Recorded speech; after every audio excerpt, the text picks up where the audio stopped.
탈북어민의 북송 사진을 공개한 통일부가 이번에는 탈북어민 북송 영상을 공개했습니다. 국민의힘은 전 정부의 인권 유린과 강제 북송 실체가 드러났다며 진상조사 필요성을 강조했고, 민주당은 정치적인 의도가 의심된다며 강하게 반발했습니다. 한편 대통령실 총무비서관에 대검에서 파견한 수사관 2명이 근무한 것으로 밝혀져 논란이 되고 있습니다. 관련 내용 포함한 정치권 이슈들 서성교 건국대 특임교수, 유용화 한국외대 초빙교수와 함께 짚어보겠습니다. 두 분 어서 오십시오. 어서 오십시오. 네, 안녕하세요. 네, 안녕하세요. 네, 통일부가 2019년 북한 어민 북송 당시의 사진을 공개한 데 이어서 이번에는 그때 당시의 영상을 공개했습니다. 통일부 직원 개인 휴대폰으로 찍은 사진이었고, 이걸 법률적인 검토를 거쳐서 이렇게 공개 결정을 한 건데, 먼저 이 통일부가 사진에 이어서 이렇게 영상까지 공개한 배경 어떻게 보고 계십니까? 네, 2년 8개월 전에 북한 어민 2명이 이제 소위 말해서 우리 대한민국으로 넘어왔는데, 이거를 기순 의사를 정확하게 파악을 하고 한국에 잔류를 시켜야 되느냐, 아니면은 문제가 있기 때문에 강제로 북송을 했었어야 되느냐, 이 논란이 커지고 있기 때문에 정부 입장에 봤을 때는 이 강제 북송에 대한 여러 가지 정황적 증거들을 조금 발표를 하고 이거를 정확하게 밝혀야 되겠다, 이런 측면에서 사진과 영상을 공개한 것으로 보여지고 있습니다. 그 영상에 보면 한 그 탈북자가 북한으로 송환되기를 거부하는데 조금 강제적으로 북송을 했다, 이런 영상이 지금 확인되고 있거든요. 과연 이 그 2명의 의민들이 귀순 의사를 분명하게 밝혔느냐 안 밝혔느냐, 즉 이제 국민의힘과 정부에서는 귀순 의사를 분명히 밝혔음에도 불구하고 당시 문재인 정부가 강제로 북한으로 돌려보냈다, 이런 입장이고, 반면에 문재인 전 정부와 그 관련된 인사들은 귀순 의사의 진정성이 없었다, 이렇게 이야기하고 있는데, 만약에 귀순 의사가 있었음에도 불구하고 강제로 북한으로 돌려보냈으면은 이거는 대한민국 헌법과 또 대한민국 법률과 또 인권에 반하는 큰 중대한 문제거든요. 이런 측면에 봤을 때 정부에서 관련된 자료를 공개하면서 이 부분에 대해서 조사의 필요성을 더 절실하게 요구했다고 볼 수 있습니다. 통일부는 이 해당 영상의 존재를 최근에 알았고, 법률 검토를 한 결과 이게 개인 촬영 분이기는 하지만 공공의 이익을 위해서는 공공 정보를 판단을 해서 공개할 수 있다라고 봤고, 그래서 공개를 하는 것이다, 이런 입장이거든요. 상당히 저 영상만 봤을 땐 상당히 뭐라 그럴까요? 우리 국민들한테 저럴 수가 있어. 그렇게 할 수가 있는 거죠. 근데 저 사람들은 당연하겠죠. 그러니까 지금까지 보도된 바라든가 어떤 그 기자회견이라든가 이런 걸 봤을 때 이 사람들이 그러니까 16명을 하여튼 흉악범이죠. 희대의 살인마라는 거 아닙니까? 한 명씩 불러내서 도끼로 죽이고 뭐로 죽이고 해갖고, 그렇게 해서 이들이 이제 도피 작업을 마련해서 그다음에 자강도로 들어가서 산속에 숨으려고 했던 사람들인데, 그중에 한 명이 김책항으로 갔다가 거기서 한 명이 체포됐다는 거 아닌가? 3사람 그 살인범 중에서. 그래서 2명이 이제 튄 거죠. 튀어서 이제 도망온 거죠. 그래갖고 이제 NLL선을 왔다 갔다 하니까 우리 해군에게 이제 체포된 겁니다. 그러면서 정의용 실장이 당시에 국가안보실장이었으니까 정확히 알고 있지 않겠습니까? 정의용 실장 말에 따르면은 오는 도중에 전혀 귀순 의사를 밝히지 않았다라는 겁니다. 그러다가 나중에 가서 이제 귀순하겠다 그런 것 같은데, 그러니까 이 문제는 중요한 거죠. 밖에서 우리 국내에 들어왔을 때 이러한 흉악범, 희대의 살인마들을 그럼 우리가 그걸 받아줘야 되느냐? 이 사람들은 자유민주주의 한국을 그리워서 온 사람들도 아니고, 그리고 처음에 귀순 의사를 밝힌 사람도 아니고, 그런 경우에 나중에 가서 이제 살려고 했겠죠. 그러니까 저 장면이 나온 거겠죠. 왜냐하면 북으로 끌려가면 자기네들이 16명을 살해했기 때문에 중대 범죄로 간주되겠죠, 북한에서도 결국은. 그런데 이제 이러한 부분을 그럼 우리가 이 사람을 그럼 우리 한국에서 국내에서 보호해야 되느냐 문제가 있는 것이죠. 그러니까 그런 공방에 대한 이야기하기에 앞서서 이제 통일부가 사진에 이어서 이렇게 영상을 공개한 부분에 있어서 논란이 많이 있다 보니까 통일부 입장에서는 입장을 내놓은 것이 공공의 이익을 위해서 내놓은 것이고 크게 문제될 바가 없다라는 입장이어서 이 통일부의 영상 공개에 대해서는 어떤 의견이신지? 아니 그러니까 통일부 관계자 한 사람이 당시 찍었다는 거 아니에요? 스마트폰으로 찍은 걸 내놨다는 것인데 그것을 지금 이 시점에 이 민감한 시점에 내놨다는 점 하나 하고 저 장면을 제가 말씀드리는 겁니다. 저 장면은 네. 뭐냐면 저 사람들이 그 살인마인데 진짜 16명을 죽인 사람 아닙니까? 그 흉악범들을 그러면은 추방하는 장면인데 그 사람들이 순순히 가겠습니까? 그러니까 그 북한에 가면 뻔하죠. 거기서 16명을 죽인 사람이 아무리 북한 당국이라도 엄한 처벌을 받을 수밖에 없으니까 안 가려고 버티는 거죠, 저것이. 그러면 귀순의 의사가 있었다라고 봐야 되냐? 또 이런 또 근데 반론이 또 나올 수 있거든요. 그 점에 그러한 희대의 살인마들을 그럼 우리 한국에서 받아줘야 되느냐는 측면이 있는 것이죠. 예. 그래서 정 실장이 밝힌 바에 따르면은 이러한 국내법에도 분명히 밝힌 건데요. 중대한 비정치적 범죄자는 입국을 허용해서는 안 된다라는 거. 그리고 또 비정치적 중대 범죄자는 국제법상 난민으로 허용할 수 없다라는 겁니다. 이건 맞겠죠. 예를 들면 북한이 아니더라도 다른 일본이라든가 뭐 대만이라든가 이런 데서 살인을 하고 온 사람을 우리가 받아준다? 그리고 이제 우리나라 법원에서도 재판을 할 때 뭐 증거가 없잖아요. 근데 법원이라는 건 무죄 추정 원칙을 갖고 있잖아요. 그러면 증거가 증언이 없는데 이 사람들을 그럼 형사법으로 이 사람들 처벌할 수 있느냐? 그럼 네. 이 사람들 풀어줘야 되는 거죠. 네네. 그러면은 탈북이라는 것은 뭡니까? 탈북이라는 것은 정치적인 이유죠. 북한 김정은 정권에 반대하거나 거기서 고통을 겪거나 고생한 사람들이 자유 대한민국으로 넘어와서 우리한테 귀순 의사를 밝히면서 보호해달라는 것인데 이 사람들의 의도는 전혀 다른 것이죠. 이 사람들이 거기서 살인을 하고 그것도 16명이나 죽이고 그런 다음에 NLL선을 왔다 갔다 하다가 우리 해군한테 납포된 사람들인데 이 사람들 귀순 사람 나중에 밝혔다 그래서 이 사람들 보호해야 되냐 우리가. 나중에 법원에서 예를 들면 제대로 처벌도 못했는데 이 사람들 풀어줄 거 아니에요 국내에. 그럼 우리나라 국민들은 어떻게 하겠습니까 이 사람들이? 예. 활개치고 돌아다닐 거 아니에요. 예. 뭐 이런 문제가 있는데 이걸 그리고 이제 얘기는 그 당시에 다 국정원의 자료가 있다는 거 아닙니까 다. 조사한 자료, 수사한 자료가 있고 통일부도 당시에 국회에 다 보고했다라는 거예요. 그럼 그 자료를 공개하면 되는 것인데 그 자료를 공개해서 명백하게 하면 되는 것인데 통일부 관계 누가 한 사람 찍은 거 아주 자극적인 장면. 그 장면만을 살인범을 옹호하는 이게 비디오란 말이죠. 예. 통일부 관계자가 16명을 죽인 사람을 밖에서 그 사람이 북으로 추방되는 장면을 찍었다. 그럼 통일부 관계자는 희대의 살인마들을 옹호하는 사람 아니에요? 그 사람 누군지 모르겠는데요. 그런 반대의 논리가 나오는 거죠. 그런 사람 그 통일부 공식 자료도 아니에요. 누가 개인이 찍었다는 거 아닙니까? 그걸 이제 공개한 거예요. 누가 있다 그랬겠지 지금. 이런 식으로 한다는 것이 과연 국민을 이건 뭐라 예. 그럴까요? 운용하는 측면이 있다. 저는 그렇게 네, 생각합니다. 공방이 있는 부분 희대의 살인범이냐 여부도 있지만 귀순의 진정성이 있는지 거기에 대해서도 논란이 충분히 있다 이런 말씀을 하시면서 그럼에도 불구하고 통일부가 이렇게 영상을 공개한 것은 자극적인 영상을 공개를 함으로써 어찌 보면 통일부 내에서도 이런 희대의 살인범을 좀 옹호하는 입장을 또 내비친 것으로도 볼 수 있다 이런 이 얘기까지 하셨거든요. 네, 뭐 교수님 말씀도 약간 이제 일면 뭐 타당한 면도 있지만은 전반적으로 봤을 때는 첫 번째 아까 이슈가 됐던 통일부 직원이 사적으로 촬영한 영상을 공적으로 공개하는 게 맞느냐 안 맞느냐 이런 이제 공식 기록이 되느냐 안 되느냐 네. 이런 부분에 이슈가 있는데 통일부 업무 그 직제 시행 규칙이라는 게 있습니다. 거기 보면 통일부 직원이 판문점 지역에서 동향을 수집할 수 있고 이 직무상 정보를 취득한 것은 공공기관의 정보 공개에 관한 법률에 따라서 공개가 가능하도록 되어 있습니다. 즉 통일부 직원이 사적으로 촬영을 했더라도 업무 범위에 해당되기 때문에 이거는 공식 기록에 준할 수 있다. 그리고 공개가 가능하다.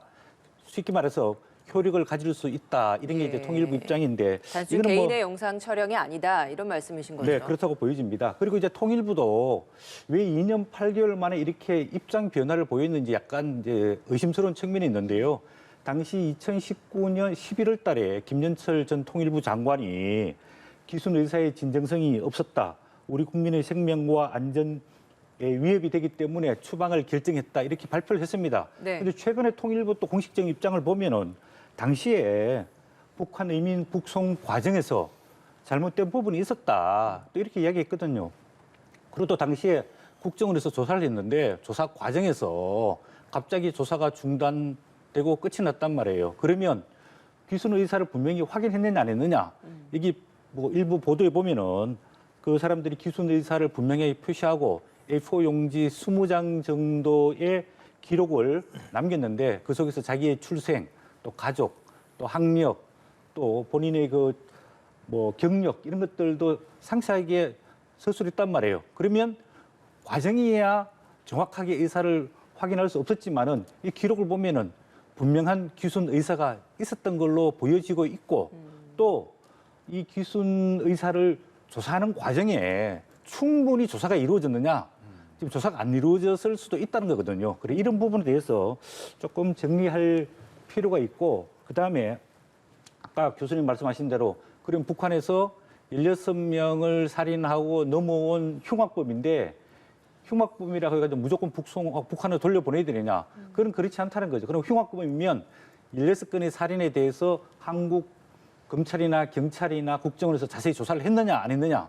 이 부분도 조금 논란이 될 수 있고 예. 일단은 그 북한 이탈 주민 보호 및 정착 지원에 관한 법률을 보면 본인이 북한에서 대한민국으로 넘어와서 귀순 의사를 표명하면은 보호를 받게 돼 있습니다. 네. 물론 구조의 예외 규정으로 살인 등 중대한 비정치적 범죄자는 우리가 뭐 받아들일 수 없게 돼 있지만은 이 부분에 대해서 당시에 충분한 조사가 이루어졌느냐 이런 거 보면은 당시 11월 2일 날 귀순을 해서 11월 7일 날 북송됐단 말이에요.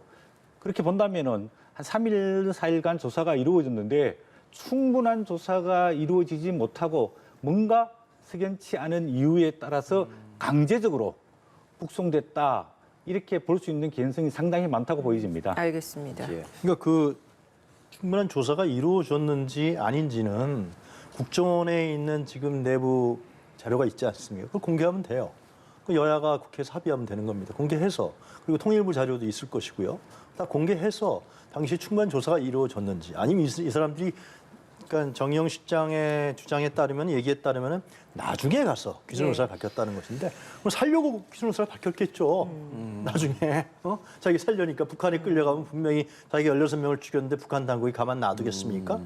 그랬는지 아니면 진짜 진정으로 처음부터 대한민국에 귀순하기 위해서 16명을 다 죽이고 그리고 그 배를 끌고 와서 대한민국 만세를 외친 사람들인지 아니면 나중에 가서 자기네들이 북한으로 추방될 것 같으니까 그러면 귀순 의사를 밝힌 것인지 이 점에 대해서 간단해요. 지금 자료가 다 있다 그러니까 그거 공개하면 됩니다. 공개하고 국회에서 조사하든지 어디서 조사하든지. 근데 그걸 안 하고 자꾸만 저런 영상을 공개하고 말이죠. 국민들을 자꾸만 이렇게 저 자극적인 영상을 통해 갖고 예. 문재인 정부 저거 말이 김정은 정권 비맞춘 거 아니야? 이런 식의 어떤 우려와 오해를 가져갈 수 있게 한다는 것은 상당히 정치적인 이유라고 할게 판단될 수밖에 없습니다. 예, 귀순 의향서를 순수한 의도로 볼 수 있느냐, 그리고 그 전에 조사가 제대로 이루어졌느냐, 두 분 간에도 조금의 의견의 차이가 있는데 통일부가 영상을 공개하고 여야는 치열한 공방을 벌이고 있습니다. 여야 관련 발언 들어보시고 대담 이어가죠. 그 동영상을 보면은 그 귀순 어부 강제 북송 사건의 실체가 그대로 드러나는 것이다. 그것만큼 더 정확한 증거는 없다. 정말 강제로 그 본인들의 의사와 귀순 어부의 의사와 반해서 강제 북송을 시켰다 그런다면은 그 부분에 대한 책임지는 사람이 분명히 나와야 된다. 선정적인 장면 몇 개를 공개해서 국민들 감정선을 자극하겠다 이런 취지인데 통일부라는 부처가 과연 그런 일을 해야 되는 부서인지 이해할 수가 없습니다. 통일부는 남북 대화를 더 진전시키고 남과 북의 협력을 더 증진하는 역할을 해야 되는 거 아닌가요? 왜 이렇게 남북의 좀 더 갈등을 고조시키는 일에 앞장서는지. 영상 공개 후에 각 당의 의견이 다릅니다. 국민의힘은 이 동영상으로만 봐도 의사에 반해서 북송한 것이라는 증거가 된다, 이런 입장이고, 민주당은 선정적인 장면으로 감정선을 자극한다, 더불어 남북 갈등을 고조시키는 것 같다, 왜 그러는지 모르겠다, 이런 양측의 입장 어떻게 들으십니까? 그러니까 이게 두 가지 정치적 의미를 두 가지 해석할 수 있는 것이죠. 첫 번째는 지금 검찰에서 문재인 대통령을 수사하겠다는 거 아닙니까? 최종의 목적지는 문재인 대통령인 것이죠. 그리고 두 번째로는 이러한 반북 정서를 이용해서 현재 윤석열 정부가 처한 여러 가지 난제들이 있지 않습니까? 이걸 초점을 뉴스의 초점을 이쪽으로 돌려서 그걸 국민들에게 잊게 한다는 겁니다. 근데 상당히 저는 이 점이 윤석열 정부가 상당히 잘못하는 거다라는 생각이 듭니다. 이러한 정치적인 혼란 외에도 지금 여러 가지로 좀 우리 한국 국민들이 처한 여러 가지 문제들이 많아요. 그리고 지지율도 지금 윤석열 정부가 상당히 30% 초반대고 20% 내려가느냐 마느냐 이런 위기 상황이에요. 그럼 그거를 치유해야 되는 거죠. 그것이 무엇인지. 그럼 국민 여론이 왜 이렇게 나쁜지. 그거에 대한 반성을 하고 성찰을 하고 아니면 또 인사쇄신을 하든지 이것이 근본적인 이유로서 가야 되는 것이지 그 부분에 대해서는 지금 전혀 손을 안 대고 있습니다. 매스를 안 하고 있습니다. 매스를 안 대고 있어요. 이건 안 되고 이렇게 과거의 정권의 문재인 대통령을 향한 문재인 대통령을 소환하겠다는 거 아닙니까? 검찰이 수사를 제대로 한번 서면 조사하고 뭐 이런 식으로 발전해 나가겠죠, 이것이. 과거의 예를 봤을 때 그렇게 가요. 그리고 저런 동영상이라든가 해서 계속 북한에 대한 반북 정서, 반북 감정을 이용해서 국민들을 자꾸만 또 갈라치기를 할 거란 말이죠. 자, 이런 식의 어떤 정치적인 행위들이 누가 기획하는지 모르겠는데요. 과연 윤석열 정부를 위해서 좋은 것이냐? 저는 그렇지 않다고 보는 거죠. 그러면 이제 북한 김정은 정권도 저를 자극하는 거거든요, 사실상요. 그러면 남북 간에 또 적대적이고 대립적 갈등으로 가게 돼요. 그리고 전임 정권하고 또 대립과 갈등으로 가게 돼요. 자, 이 문제를 그러면 어떻게 할 것이냐는 문제. 과연 문재인 대통령을 고발했다고 해서 검찰에 수사한다 그래서 전임 정권에 있었던 국회의원들이 지금 민주당에 상당히 많고 또 문재인 대통령을 지지하는 세력도 있는데 예.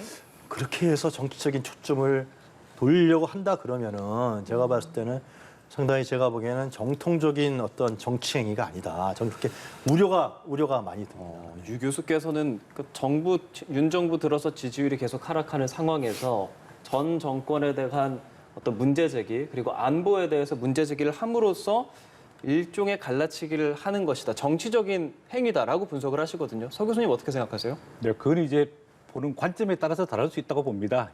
야당의 관점에서는 과거 정부에서 좀 잘못한 부분들이 드러나게 되면 책임을 져야 되기 때문에 방할 수밖에 없는 측면이 있고 반면에 지금 정부와 집권 여당은 과거 정부의 잘못한 부분이 있으면은 그거를 밝혀가지고 실체적 진실이 무엇이냐 그 부분에 대해서 국민한테 낱낱이 밝히고 또 책임질 사람이 있으면 책임지도록 하는 게 소위 말하는 정당한 국가 운영 방식이거든요.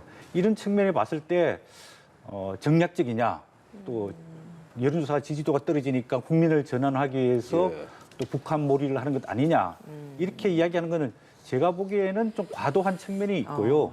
이런 부분에 대해 가지고 지난번 그 해수부 공무원 월북 문제와 그다음에 이 북한 의민 두 사람 강제 송환 문제 이런 부분은 국가 운영의 중대한 사안이기 때문에 조금 정치적 공방보다는 실체적 진실을 밝히는 부분에서 접근하는 게 필요하고 아까 교수님께서 말씀하신 대로 지금 국정원이나 또 통일부나 당시 청와대에서 이와 관련된 여러 가지 기록들이 남아 있을 거기 때문에 이런 부분에 대해서 검찰에 고발된 것은 고발된 대로 조사를 하지만은 조금 국회에서 국정조사권을 발동해가지고 실체적 진실을 조금 이렇게 정확하게 파악을 하고 잘못된 부분에 대해서는 처벌을 하도록 하는 게 조기에 매듭질 수 있는 방법이 아닐까 그런 생각이 듭니다. 허은하 대변인이 인권 운운을 얘기하는데 구분해서 얘기를 해야 됩니다. 그러니까 예를 들면 진짜 탈북자들이라면은 그리고 진짜 자유 대한민국을 찾아서 온 사람들이라면은 그런 사람들을 문재인 정부에서 그냥 추방했다.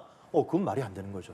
그럼 관계자들 수사를 받고 책임을 져야 될 문제지만 예. 수학범들이 와서 우리 해군에서 체포된 사람인데 네. 이들을 추방했다 그래서 그것이 인권에 대한 문제고 귀순이 자유 대한민국을 찾아온 사람이다. 이걸 허은하 대변인이 정확히 그건 구분해서 얘기를 해야 되는데 이걸 그런 식으로 얘기하면서 상당히 이게 도식적인 어떤 판단으로 국민들을 자꾸만 이 정확한 진실을 모르게 하는 그런 정치 행위가 아닌가 싶습니다. 이번 논란과 관련해서 국민들의 인식을 물어본 여론조사 결과 하나 좀 다뤄보겠습니다. 자, 탈북어민 북송 사건, 여기에 또 더해서 서해 공무원 피격 사건이 안보 문란이라고 보느냐, 여기에 대해서 질문을 했더니 국민 여론이 비공감이 51.8%, 공감이 41.2%였습니다.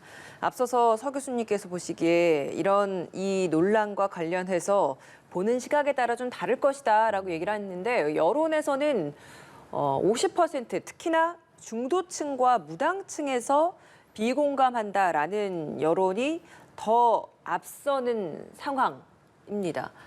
저 여론조사 결과는 그러면 어떻게 좀 보십니까? 네. 아무래도 전반적으로 지금 국민들 민생이 굉장히 어렵지 않습니까? 이제 총체적 경제 위기, 고물가, 고금리, 또 주택 문제, 여러 가지 복합적인 문제가 겹쳐져 있기 때문에 이런 북한 이슈보다는 좀 더 신정부가 민생과 경제에 집중해주기를 바라는 어떤 기대 같은 게 담겨 있다고 볼 수 있습니다. 아까 공감하는 게 한 41%, 비공감이 한 51%, 10% 정도 좀 차이가 나거든요. 예. 특히 중도층에서 보면은 비공감이 한 57%, 공감이 37%, 20% 정도 좀 차이가 나고 있습니다. 예.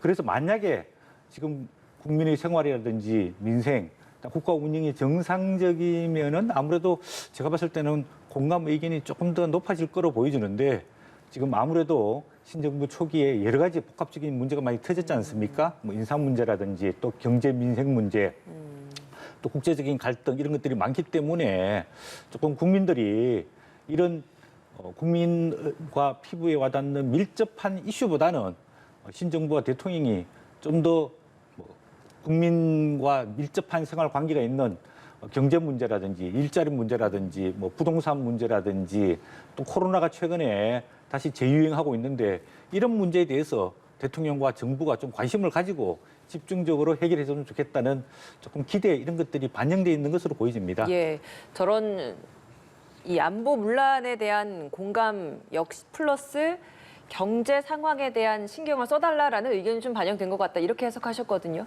그러니까 저는 이것이 뭐 정치적 논란은 될 수 있다고 보여져요. 이것이 그 당시에 그것을 그런 문재인 정부가 적절하게 한 것이냐, 아니면은 좀 편향된 사고를 갖고 정치적 판단을 한 것이냐, 뭐 그거는 정치인들끼리 얘기할 수 있는 사안이에요, 저는. 그래서 그러면은 그 당시에 국정원 자료라든가 통일부 자료라든가 관계기관이 수사했던 자료를 보자, 국회에서 그걸 열어보자. 그래서 그 정도까지는 괜찮다고 봐요. 공방이 될 수 있고, 그럼 당시에 우리의 대북 관계를 어떻게 풀어나갈 것이냐 할 수 있다고 봐요. 예. 그 정도까지. 근데 그 선을 지금 넘고 있다라는 게 문제인 것이죠. 지금 어느 단체에서 문재인 대통령을 고발하니까 예. 검찰에서 문재인 대통령을 수사하겠다. 이렇게 되면 그리고 관련자들을 수사하겠다. 뭐 국정원장 수사하겠다. 이렇게 되면은 저게 수사할 사안이냐라는 겁니다. 저게 정말 흉악범이 16명을 죽인 흉악범이 넘어와서 그걸 추방했는데 그것을 그냥 뭐 자유 대한민국 만세 부르는 사람을 추방한 것도 아닌데. 그러니까 국민들도 그렇게 생각하는 것이다. 아니, 그런 그러니까요. 수치가 여론조사로 드러난 것이다. 여론 수치는 이제 어떻게 물어보냐에 따라 다른 건데요. 실제로 여론조사는. 예. 근데 저것을 그래서 수사하고 그래서 검찰이 그 칼끝을 댄다는 거. 저는 거기에 문제가 있다라는 것입니다. 이것이 예를 들면 공론장에서 그러면 우리가 그런 것을 어떻게 할 것이냐라는 문제에서 논의해 보면서 우리가 국민적 합의를 만들어가는 과정은 전혀 없잖아요. 지금 자극적인 동영상 또 뭐 그 당시 부분에서 왜곡된 사실들 정략적인 공방들밖에 없는 것이죠. 이렇게 되면 우리가 대북관이라든가 안보관이라든가 북한관 이런 부분들을 어떻게 우리가 좀 더 진전시키고 발전시킬 수 있겠습니까? 알겠습니다. 예. 예. 다른 논란 좀 짚어보겠습니다. 대통령실 총무비서관에 현직 검찰 수사관들이 파견 근무하는 것으로 전해져서 논란이 있습니다. 현 정부 들어서 뭐 검찰 인사 관련한 문제는 계속 지금 제기가 되고 있는 상황인데 총무비서관실, 대통령의 어떤 뭐 고관직이다 이런 말도 하는 곳인데 대통령실은 전문성을 인정받아서 파견된 것이다. 무분별한 의혹 제기는 삼가라 이런 입장을 보이고 있습니다. 이 사안 어떻게 생각하십니까? 저는 두 가지로 그 뉴스를 보고서 두 가지로 생각이 드는데요. 첫 번째로는 그냥 편한 대로 대다 쓴 거 아니냐. 총무비서관이 그 누구죠? 그 윤 무슨 비서관이죠? 전에 네, 성인식 윤재신, 논란에서 예. 시까지 쓰신 분 아니에요? 그리고 이제 윤석열 대통령의 검찰총장 시절에 거기서 대검에서 그 재정을 담당했던 사람이죠. 아주 최측근이라고 할 수가 있죠. 그래서 이제 총무비서관을 시킨 것인데 재정과 무슨 행정의 전문성이 필요하다. 재정과 행정 전문성은 대통령실에서 들어오라 그러면 그 전문가들이 그냥 들어오죠. 예? 검찰 수사관을 데려왔다. 참 이런 부분들을 그러면 이제 그 총무비서관이 윤 비서관이 자기 편한 사람 데려다 쓴 거 아니겠습니까? 네. 그리고 두 번째로 우리가 해석할 수 있는 것은 총무비서관이 뭐 다른 일을 하려고 하는 거 아니냐? 이 검찰 수사관이 와 있어요. 이거 지금 과거에 말이죠. 과거에 이제 청와대 같은 경우 상황실이 있었는데 예. 그래서 사직동 팀이라고 해서 경찰들이 들어온 적이 있었어요. 경찰 예, 출신들이. 예. 그 사람들은 나중에 이게 없어졌습니다. 문제가 되었고. 근데 그 사람들이 한 일은 뭐냐면 정보 수집이었어요. 그럼 검찰 수사관들이 그 사람들은 수사하는 사람 아니에요? 피의자들, 범죄자를 수사하는 사람들이에요. 그 사람들이 재정과 무슨 행정에 뭐 전문성이 있다. 뭐 대검에서 그런 일을 했는지 안 했는지 모르겠습니다. 그 사람들이 대통령 비서실에 와 있다? 참 이해가 잘 안 가는 측면이 있는 것이죠. 저 문제는 그 윤 비서관과 대통령께서 어떻게 처리할지 상당히 주목되는 부분이라고 생각합니다. 예. 예. 전문성을 인정받아 파견된 것이다. 무분별한 의혹 제기는 삼가해달라. 이렇게 얘기는 하고 있습니다만 그 언론 취재에서 나왔던 또 다른 얘기 중에 하나는 정식 파견 절차를 거치지 않고 그냥 출장식으로 근무를 또 하다가 이 취재가 들어가니까 15일에 급하게 정식 파견으로 바꿨다. 이런 의혹도 제기를 하고 있습니다.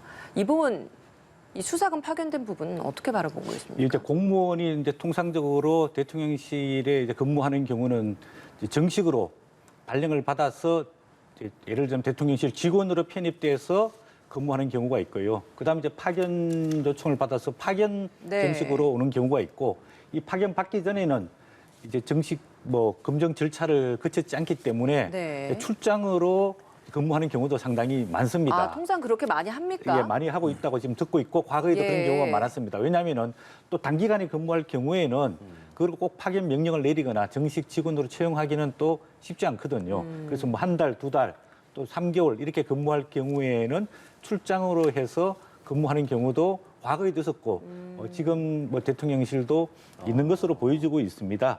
그런데 제가 보기에는 뭐 파견 근무냐 아니면 출장 근무냐 뭐 이것보다는 네. 대통령실 총무비서관의 업무는 이제 대통령실 내의 인사 문제, 또 예산 문제, 그렇죠. 또 관리 문제, 네. 또 구매라든지 이런 총무 다양한 역할들이 많습니다.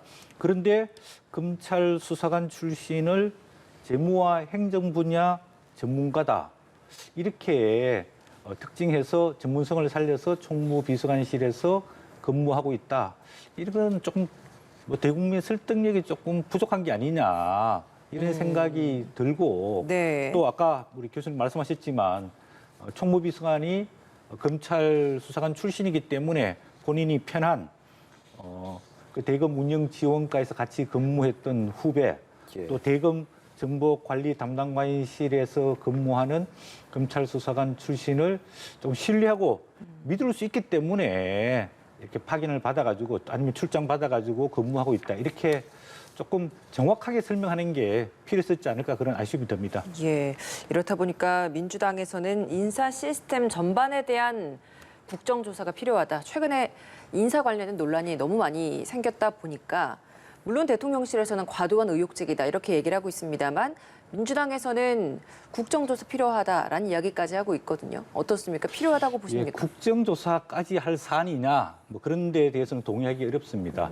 이제 국회가 아직 원구성이 안 됐는데 국회가 원구성이 되고 나면은 이제 운영위원회에서 대통령실을 뭐 소위 말해서 이제 조사를 하거나 또는 질의를 할 수 있거든요. 그럴 때 이런 인사 부분에 대해 가지고 조금 뭐 질의하고 대통령실의 답변을 들을 필요가 있다고 보여집니다. 예. 지금 이제 대통령 국정운영 지지도 관련해 가지고 가장 큰 하락 요인이 인사 문제단 말이에요. 근데 예. 인사 문제를 들어가서 보면은 여러 가지 내용이 많습니다. 예를 들자면 지금 아직 보건복지부 장관 후임 이 지명이 안 되고 있는데 능력은 있지만은 도덕성에 문제가 있는 많은 인사들이 발굴됐는데 이런 인사들을 어떤 과정을 거쳐서 발탁이 되고 지명이 됐느냐, 그다음 인사 검증이 제대로 이루어졌느냐 이런 시스템에 대해서 대통령실에 대해서 좀 질의할 필요가 있고요.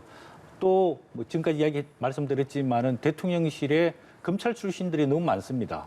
예를 들면 인사기획관, 인사비서관, 또 뭐 예를 들자면 총무비서관, 또 부속실장, 그다음 원래 이제 법률을 담당하는 법률비서관 이런 검찰 출신들이 너무 많단 말이에요. 예. 이런 부분에 대해 가지고도 좀 질의할 필요가 있다고 보여지고 있고 최근에 이제 뭐 지인 인사 또 비선 인사 이런 논란들이 이루어지고 있는데 이런 문제들은 국정 전체에 봤을 때 굉장히 지연 말단적인 부분이고 또 대통령실 지금 근무하고 있는 정식 직원들이 아직은 잘 모르겠습니다만 한 400~500명 된다면은 이 몇몇 사람에 불과하거든요. 이런 걸 가지고 야당이 국정 조사 이렇게 이야기하기보다는 빨리 원구성을 해서 국회 운영위를 통해서 자세하게 질의하는 게 저는 필요하다고 보여집니다. 예. 저는 그 운영위원회가 빨리 뭐 20일인가 21일에 한다는 거 아니에요? 그 운영위원회에서 대통령실에 근무하는 사람들 명단을 달라 그러면 대통령이 줄 수밖에 없습니다. 그 명단을 받아서 하나하나 봐야 될 것 같아요. 지금 이것이 언론의 취재를 통해서 네. 지금 이제 그 지인들 무슨 뭐 광릉에 누구 뭐 우씨 뭐 그 아들이 있다 뭐 구급이다 그래갖고 지금 젊은이들이 아주 상당히 어떻게 그럴 수가 있냐라고 홍보하고 그러는데 제가 보기엔 속속들이 숨어 있을 수가 있습니다 지금. 누가 있는지 잘 모르겠어요. 네, 원구성을 빠르게 마무리 지어서 운영위를 운영위원회에서 아마 가동함으로써 자료를 거기에서 확인을 해봐라. 요구하면 대통령실에 관련 직원들 리스트하고 경력 어떻게 채용됐는지를 밝히지 않을 수 없을 겁니다. 국정조사보다는 운영위에서는 할 수 있는 것이다. 국정조사도 하게 되겠지만 제가 보기 국회 운영위를 열어서 비서실장 호출하고 그리고 뭐 인사비서관 호출해서 어떻게 해서 채용이 됐는지 그리고 그 사람들이 누군지 자격이 있는 사람들인지 우리의 그 컨트롤 타워인 대통령을 보좌하는 비서실에 그 사람들이 들어가 있다. 알겠습니다. 그냥 알아서 들어간 것이냐. 이런 점에 대해서 명확하게 규명할 필요가 있다라는 생각이 듭니다. 알겠습니다. 국민의힘 윤리위가 또 하나의 결정을 내렸습니다. 김성태 전 의원, 염동열 전 의원 당원권 정지 3개월 정지 처분이 나왔는데 뭐 딸 KT 채용 청탁 그리고 강원랜드 채용 비리 이런 유죄가 나온 상황에 대해서 지금 3개월 정지가 나왔거든요. 이 부분에 대해서 독립적으로 보는 시각도 있지만 이걸 얼마 전에 있었던 이준석 당대표의 6개월 정지랑 같이 비교해서 수사 중인 사안에서 6개월이 나왔는데 이미 결과가 나온 게 3개월이다. 이걸 같이 좀 비교해서 보는 시각도 있습니다. 어떨까요? 예, 두 가지 측면에서 말씀드릴 수 있는데요. 첫 번째 이제 형평성입니다. 이준석 그 당대표는 아직까지 사법적 처벌이나 판단이 안 나왔단 말이에요. 네. 이름에도 불구하고 사전에 품위 유지 위반이라고 해서 당원권 정지 징계 6개월을 내렸는데 그게 과연 이 지금 사법적 판단이 내려진 김성태 전 의원, 염동열 전 의원과 비교해 봤을 때 형평적으로 맞느냐. 이준석 당대표가 받았던 당원권 정지 6개월이 너무 과하다. 어떻게 보세요? 저는 뭐 과한 측면이 이제 있다고 아, 보여지고 그래요? 있습니다. 그다음 이제 두 번째로 볼 수 있는 건 예. 이제 시점의 문제입니다. 이분들은 올해 3월달, 2월달에 대법원 이제 확정 판결이 났습니다. 예. 김성태 전 의원은 징역 1년에 집행유예 2년이 나왔고요. 염동열 전 의원은 징역 1년 지금 실형을 이제 살고 있는 상황입니다. 예. 물론 그 동안에 당에 기한 바, 헌신한 바, 또 법적인 문제를 참작했다라고 뭐 이야기를 예, 하고 있지만은 이준석 당대표는 아직까지 이런 뭐 조사가 이루어지지도 않고 법원 판결이 나오지 않거든 이런 시점의 문제에 있었을 때 예. 이준석 당대표에 대한 징계 결정은 조금 시점이 빨랐었지 않을까. 오히려 경찰 수사가 진행이 되고 기소 여부가 어느 정도 가시화될 점에 윤리에서 판단했으면은 아니 형평성 문제, 시점의 문제들에 대한 논란이 없이 정리가 될 수 있었다라는 좀 아쉬움이 드네요. 이게 이양희 윤리위원장이 아까 말씀해 주셨지만 그간 당에 대한 기여와 헌신을 고려한 결정이다 이런 말을 했잖아요. 이준석 대표 입장에서는 이 말이 좀 서운하게 들릴 수도 있을 것 같습니다. 확연하게 차이가 나는 거죠. 지금 서 교수님 말씀 잘 하셨습니다만은 이 사람들은 법원의 판결이 난 사람들이고 이준석 대표는 지금 경찰 수사도 제대로 이루어지지 않고 있는 상황에서 6개월의 정직을 했다. 그것은 내부 간의 권력 투쟁이고 윤핵관 세력이 이준석 당대표를 몰아내기 위한 그런 정치적인 셈법이었다는 것은 뭐 기본적인 상식이 아닐까 생각합니다. 그래서 팽당했다. 이준석 대표. 지금 뭐 SNS나 이런 데서 호소하고 있지 않습니까? 예. 지금 돌아다니면서 전국을 다니면서 다시 지지 세력을 모으려고 하고 있는 것 같고. 더 저는 좀 이해가 안 가는 부분이 작년 12월에 저 문제가 이준석 당대표에 대한 성상납 의혹 문제가 터졌는데 아직까지도 참 경찰에서 참고인 조사 정도만 하고 왜 제대로 수사를 안 하는지 모르겠어요. 저거를. 저거 뭐 하는데 뭐 특별한 무슨 뭐 경찰의 특수 기법이 필요한 건가요? 어디 뭐 계좌를 뒤져야 돼? 하여튼 뭐 그러한 특수한 기법이 필요한 것도 아니고 그런데 딱 그 자료가 있지 않습니까? 당시 대전지검에서 있었던 자료, 법원 자료가 있고 관련자들 소환해서 수사하면 끝나는 것인데 당 대표도 소환하든지 그걸 안 하면서 계속해서 또 인류위에서 징계를 내리고 또 그것은 그냥 ING 상태에서 진행 중에 있고 그것이 참 잘 이해가 안 갑니다. 하여튼. 알겠습니다.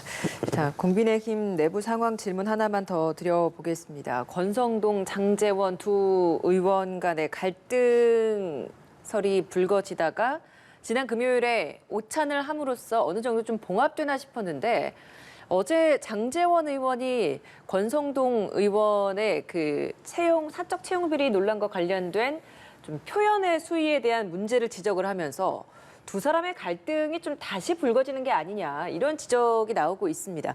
물론 권성동 원내대표가 비판 겸허히 수용한다라고 이야기를 해서 수면 위로 직접적 충돌은 피하는 모습이긴 했는데 이런 언론에서 이런 주목을 충분히 예상했을 것 같은데 장제원 의원은 왜 이렇게 공개적으로 비판을 했을 것이고 권성동 원내대표는 이런 상황을 듣고도 저렇게 겸허히 수용한다라고 이야기를 한 건 둘 다 어떤 속내가 숨어 있다라고 보십니까? 네, 뭐 개인도 그렇고 정치인도 그렇고 활동을 하다 보면은 억울한 게 있지 않습니까? 그럴 때는 대통령과 또 정부와 국민을 위해서 할 말을 다 하지 말고 참아야 하는 게 저는 진정한 권력의 실세라고 생각합니다. 물론 권성동 원내대표가 장제원 의원에 대해서 약간 폄하하는 발언 또 본인이 위에서 그 진 인사 청탁을 하면서 압력을 행사했다. 가했다. 뭐 이런 이야기를 들으니까 기분이 나쁠 수도 있죠. 네. 그러면 그럼에도 불구하고 가만히 지금은 침묵하는 게 필요하지. 뭐 말의 그칠다. 말의 내용뿐만 아니라 태도를 본다. 그래서 뭐 조금 가르치려고 드는 것 같은 그런 입장이란 말이에요. 또 나가지고 권성동 대행은 집권 여당 대표로서 엄중하고 막중한 책임을 담당해야 된다. 이거는 굉장히 본인이 해야 할 발언의 수위를 넘어서는 발언이거든요. 그래서 이런 발언들을 하는 게 과연 국민들이 어떻게 볼 것인가 이런 측면들을 전혀 검토하지 않고 자기 스스로 통제하지 못하고 감정을 주체하지 못하는 이런 모습들을 보이는 게 정말 이 사람들이 윤석열 대통령 핵심 관계자냐 저는 그런 부분에서 의문부를 던지고 정말로 윤석열 대통령 핵심 관계자면 대통령이 잘 되기 위해 가지고 모든 것을 참고 헌신하고 희생하는 모습을 보여야 되지 본인의 정치적인 욕심과 본인의 정치적인 감정을 드러내는 것은 바람직스럽지 않다고 보여지고 있고요. 옛날에 이런 말이 있습니다. 칼은 칼집에 있을 때 무서운 거지 칼을 드러내면은 아무리 효과가 없다는 말이 있거든요. 그러니까 네. 권력도 절제하고 자제할 때 진정한 권력의 힘이 나타난 것이 권력을 행사한다고 해서 권력의 힘을 발휘하는 것은 아니다는 이런 옛날 말을 전하고 싶습니다. 예. 아니 근데 저는 이준석 당대표 이제 나갔잖아요. 그러니까 윤핵관의 핵심이라고 하는 두 사람이 또 권력 투쟁을 해요. 참 저것이 정권의 핵심들인데 저분들한테 이제 줄 서 있는 사람도 굉장히 많을 테고요. 또 인사청탁도 많이 들어올 테고 제 예상에 여태까지 봤을 때 여러 가지 민원도 많이 들어올 거라고 예상이 되는데 저렇게 두 사람이 권력의 핵심이라고 하는 두 사람이 저렇게 또 잊을만 하면 또 갈등을 일으키고 잊을만 하면 또 대립하고 이런 부분이 서 교수님 잘 설명하셨습니다만 윤석열 정부의 안정적인 국정 운영에 어떤 도움이 되겠느냐. 그냥 내부에서 권력 투쟁만 하는 거 아니냐. 이러한 아주 우려 섞인 시선을 국민들이 바라보지 않을까 생각합니다. 예, 알겠습니다. 지금까지 서성교 건국대 특임교수, 유용하 한국여대 초빙교수와 말씀 들었습니다. 고맙습니다. 고맙습니다.